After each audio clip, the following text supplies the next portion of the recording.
Hello YouTubers. Well, I am back with another chainsaw repair video, this time with my old Jonsered 2156. What I'm doing here is I'm going to put a carb kit. Well, this is one of those Walbro HDA 199s. Well, they have a reputation for giving problems, although a lot of that reputation is not deserved, I would say. A lot of people just as soon as these carbs started to fail or give problems, they just automatically kind of these rumors swirled around that these carburetors were junk, they were no good.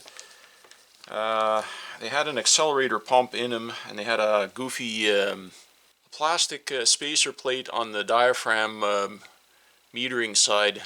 What happened with these is a lot of times they had issues with not venting right, because the vent was redirected through this spacer plate and it came out over here right beside one of the cover screws instead of in the middle. Well, I modified this one by drilling a small hair smaller than 1/8 of an inch, I forget what exactly, but anyways, that seemed to make it run a little better. I was having problems with these, what happens when these carbs, part of it is a venting issue with these 199s, and part of it is also on the fuel pump side on the diaphragm. They didn't use a regular microfiber type of pump mesh. Instead what they used was, I'll go ahead and pull it off and show you, one of these types here, these microfilament hard plastic type pump diaphragms. Like what they have on a lot of the newer saws now. These, probably, I don't know if it'll show up on camera. It's one of these dark blue colored, navy blue colored plastic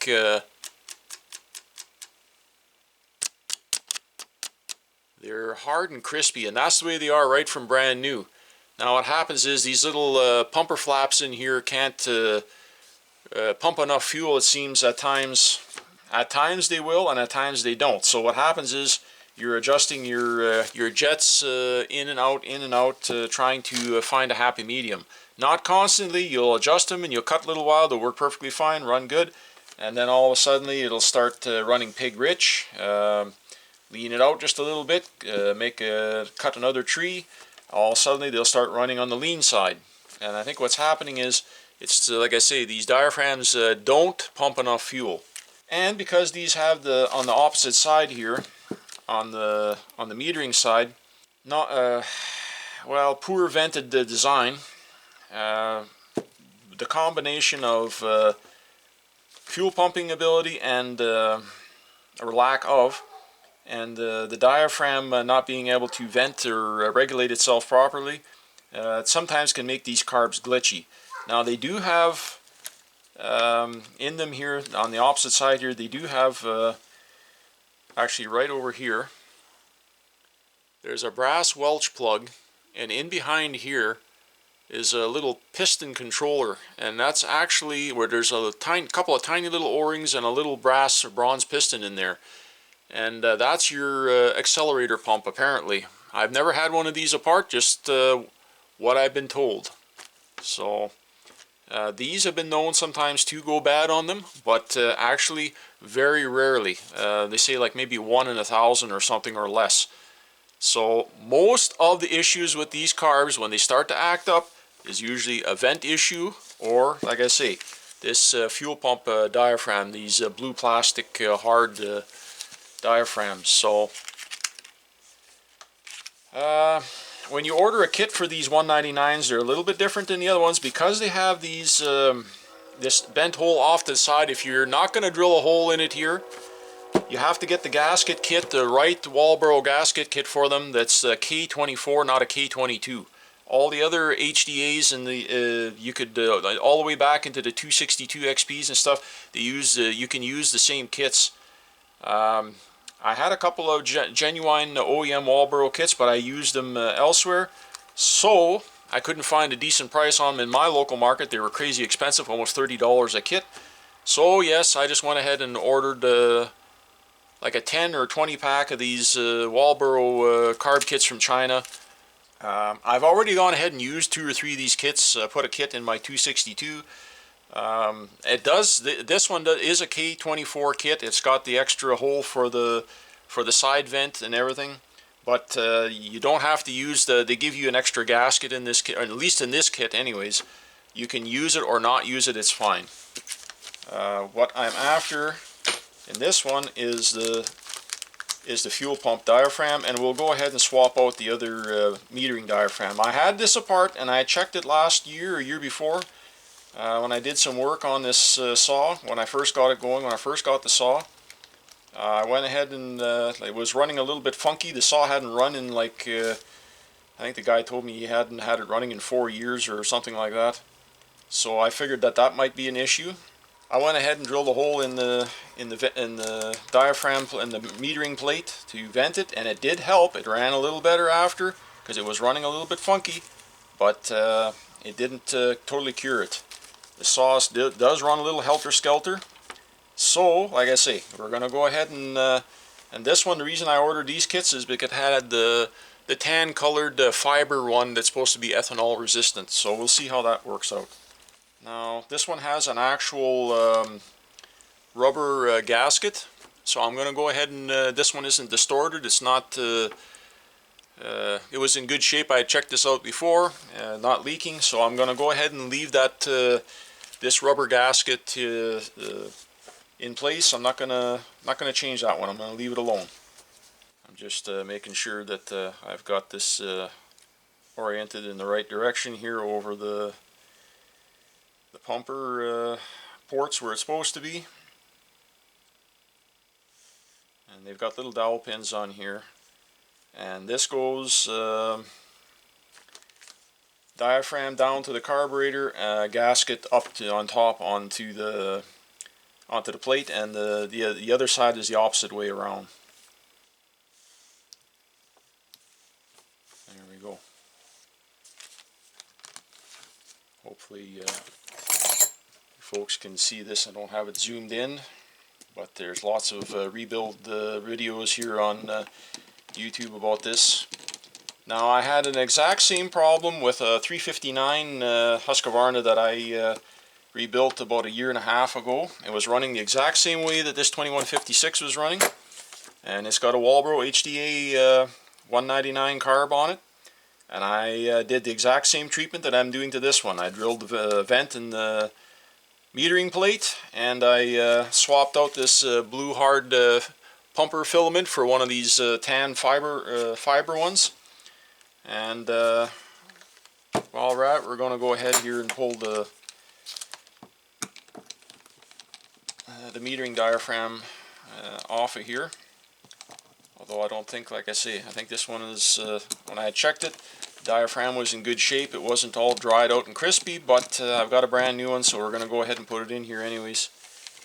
By now, I've used the saw a fair bit, but I'm getting tired of that farting around business there with, like I say, it's not horrible, but it's a little bit slow to settle down off idle, stuff like that. It's not an air leak.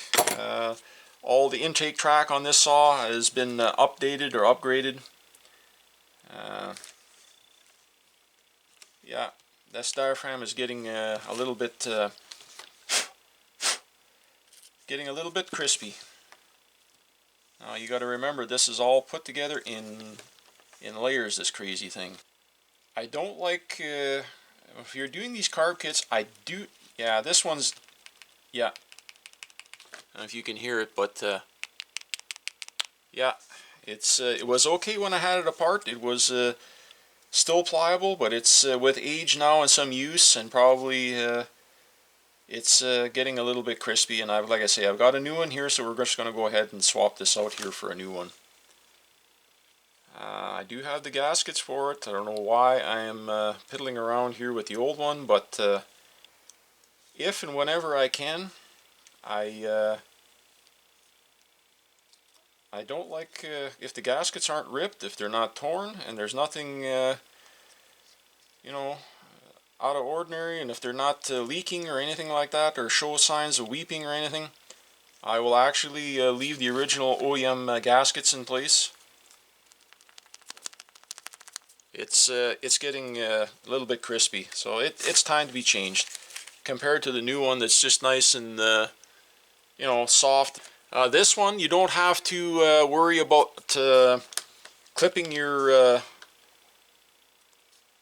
center diaphragm into it. So a lot of carbs you do have on the Tillistons especially. They've got like the little metering lever here has a little like a fork, and your diaphragm, your metal center actuator here has got a little recess cut away or an extended nub on it, and you have to slide it in into that little fork on the metering lever. This one you do not. So this just rides on top. It's just got a little nub on there that just presses down on it. You still got to check to make sure your metering lever height is fine. I'm not going to bother monkeying around with this one because it's nice and clear and free. It's not sticking, hanging up. Wasn't loading up and choking out with fuel, what sometimes they'll do if your needle and seat go bad. I think I already had this one out, I remember, and I checked it and it's fine. We're just going to go ahead and leave that one the way it is. I'm not going to fool with it if I don't have to. I will say these aftermarket kits, if you go ahead and get these, don't use you can use the needle on them, it's usually fine, but don't use the little control spring and the control arm, your metering lever arm and spring. Leave the OEM one in the carburetor that's there, or reuse it. These here, they have a tendency to, or are known, the metering lever is either not the right length, it's soft tin material it seems, or the spring isn't the right tension, and that can really screw up your run characteristics. These kits are fine. I like them just to use the diaphragms out of them. They don't seem to be any better or worse than anything else out there. So I would say just go ahead and use them for what they are. Like I say, I went ahead and just double checking here, just orienting everything back to where it was supposed to be. See, that's the thing with these kits I just noticed. Even though it was marked the proper whatchamacallit, they got the... Now if you're depending on this, they got the vent hole punched in the wrong place. It's on the opposite side. And no, I don't have it turned around. I do have it turned in the right way for the dowel pins and everything. But they've got it situated in the wrong direction. So if you were to put this on here like this and you don't have a vent hole in your cover, what would happen is you'd block off your factory vent even if it was working properly. And then suddenly your saw wouldn't be working properly. The little hole that the aftermarket made, they put it on the wrong side of the mounting screw. The vent hole, I had to add another one on the opposite side, because when I laid it over, like I said, it was blocking checked my old gasket here, and sure enough, the buggers on the wrong side of the cover screw. So use one of these hole punches and lined it up with the old gasket and added another hole on the other side. So even though it's not necessary that I have, because I have the vent hole in the cover, I thought I'd go ahead and do it anyways, just to show you that just in case, don't always assume that these kits are correct, even though it's was numbered as such and kit number and everything. They're not always correct. So anyways, once you have a gasket down, that's why I'm reusing my old gaskets, because you know what, let's check and see if these new gaskets here that in this kit here are also don't have the hole. No, see, in this particular one here, the other one that I opened, that I took out, it had the hole on the right side. In this kit here, they've got the hole on the wrong side. So it would be the same thing if you were to use these gaskets.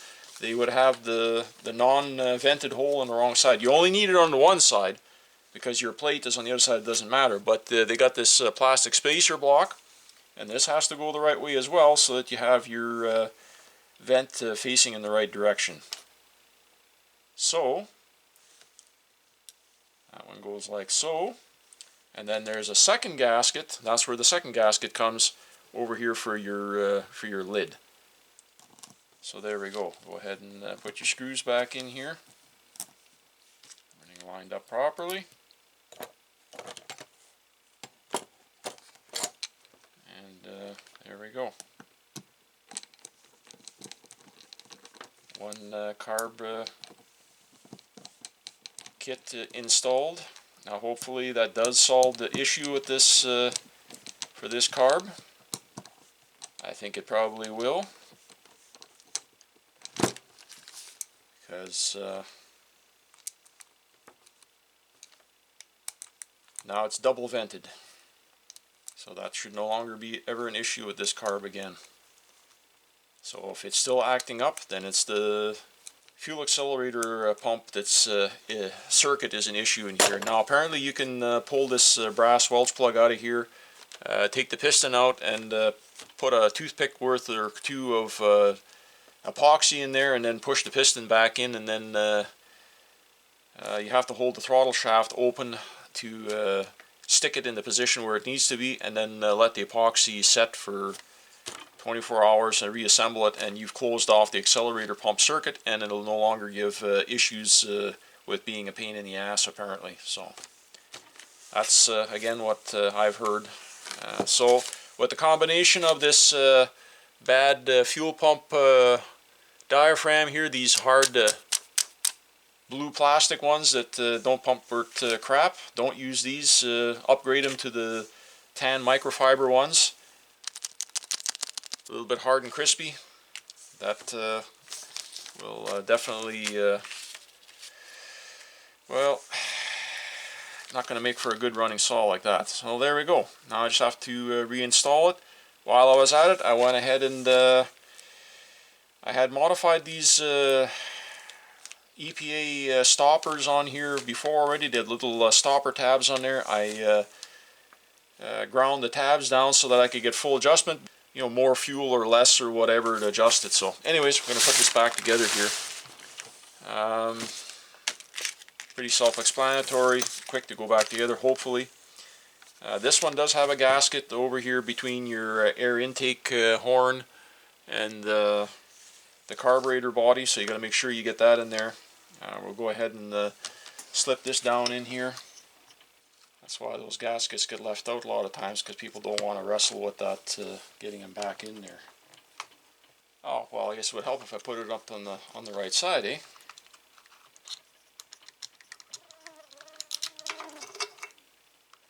I guess it would help if I actually put it in right way to start with. You can, I didn't unhook my wiring harness here for the stop kill switch.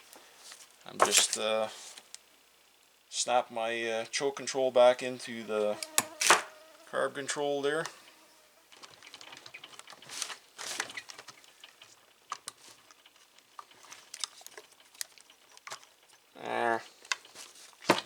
Just a matter of getting everything lined up, and then get our carb mount in, just get them started.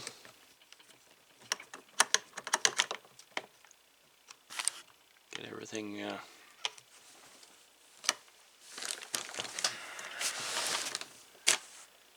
lined up the best we can. Get this little whatchamacallit in here. Those little rubber saddle keepers there for your carb mount there, and the air horn mount I should say. Don't forget to put your throttle rod back in, and your boot here. This is what takes longer than actually doing the carb kit and trying to talk and explain at the same time on there. Now, handy to have a little pair of needle nose pliers in your fingers to pull the rod up past over. There's a little keeper wire that you have to lift up out of the way there, that spring. Oh, what a pain in the arse.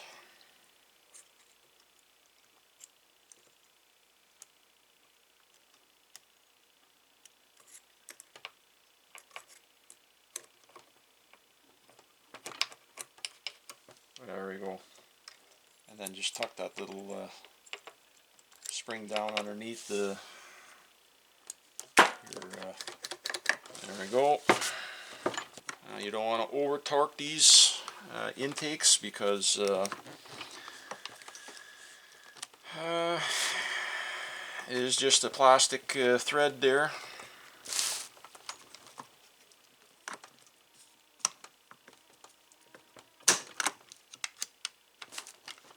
I'm making this look more difficult than it is, trust me.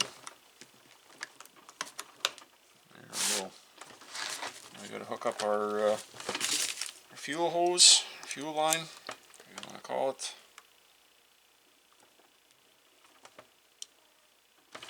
Just there. Fuel line's back on. Got no dirt in there anywheres. There we go. Choke works like it should. Off, on. Everything is good. Nothing's unplugged. Went ahead and cleaned up the air filter off camera. Blew it out with the air compressor. There we go.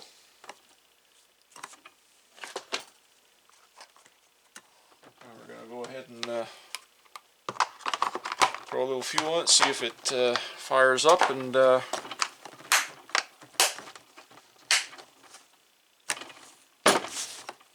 we have it, folks.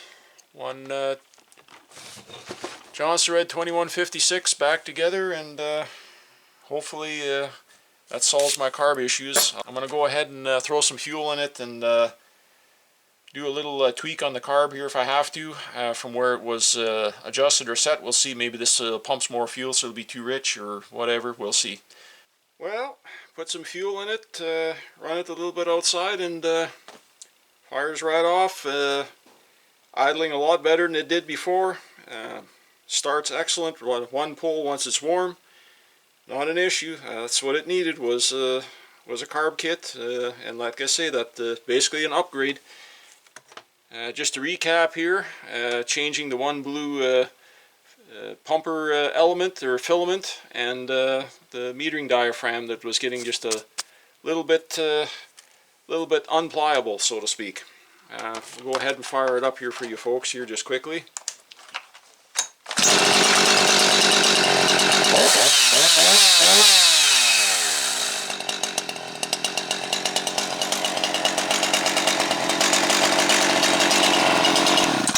There you go. You can see